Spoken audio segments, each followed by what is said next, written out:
My name is Kevin Berger, and I am the author of Atheism is Untenable. On this channel, I don't engage in apologetics. Instead, I apply the principles of polemics and skepticism to atheism and the claims made by atheists. This is Justified Nonetheless. Please like, share, subscribe, and turn on those notifications. Hello, my precious little tumbleweeds. Here I am, about to discuss this stupid analogy yet again, and hopefully put it out to pasture once and for all, because for the life of me, I cannot fathom how it has avoided it for a decade or longer. Premise 1. An entity is equal to itself. This is the principle of identity, one of the 3 laws of logic. Premise 2. An entity, the thing, phenomenon, etc., is not equal to its descriptor, the label or representation of it. The idea of an apple, the word apple, a picture of an apple, etc., are not equal to an actual apple. Conclusion. Therefore, a difference in descriptors does not imply a difference in the referent entity.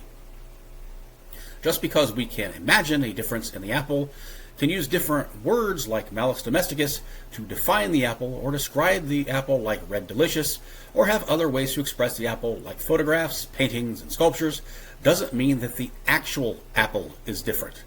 The apple is what it is. It is itself independent of these things. Premise 3.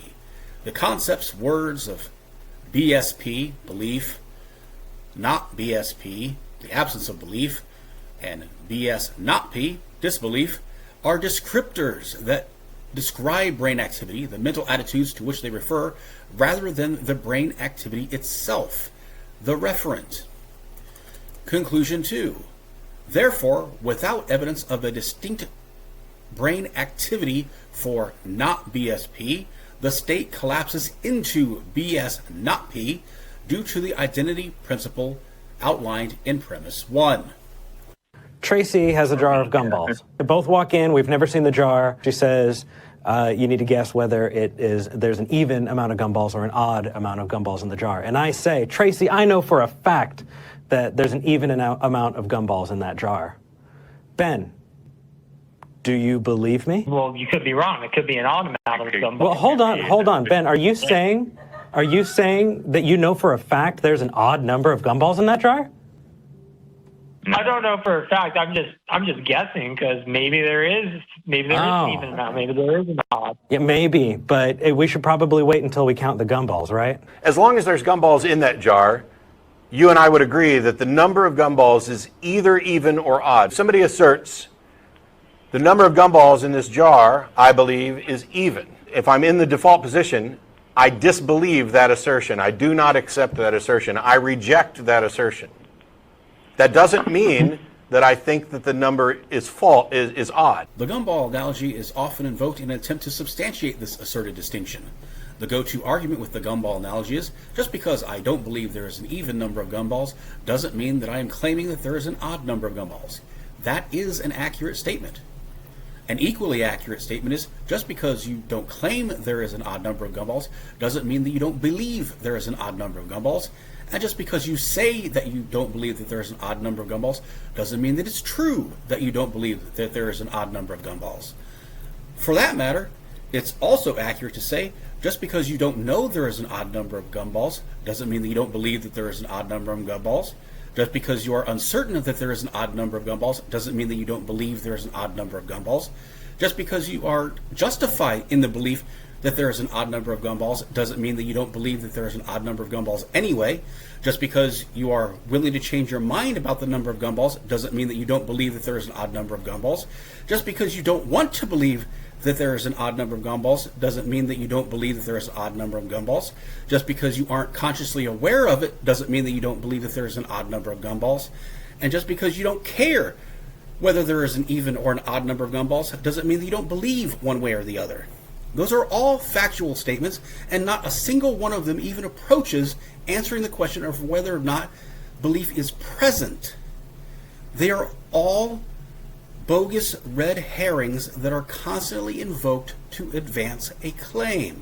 This analogy and the rationale is rife with problems because due to the very nature of belief and its formation, we have no valid means to derive the normative doxastic disposition of absence of belief, the is, from the descriptive doxastic disposition of the same, the ought, which is what these analogies attempt and fail miserably to do. The analogy misleads by suggesting that the fact that we shouldn't hold unjustified belief, ought, equates to the actual absence of belief, is.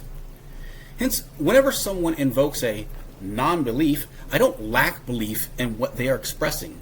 Rather, absent of convincing evidence to the contrary, I maintain that non-belief is indistinguishable from disbelief, and as such, I tentatively assent to the proposition that their non-belief is identical to disbelief in all meaningful ways but expression. I rightfully reject the claimed distinction. This isn't burden shifting.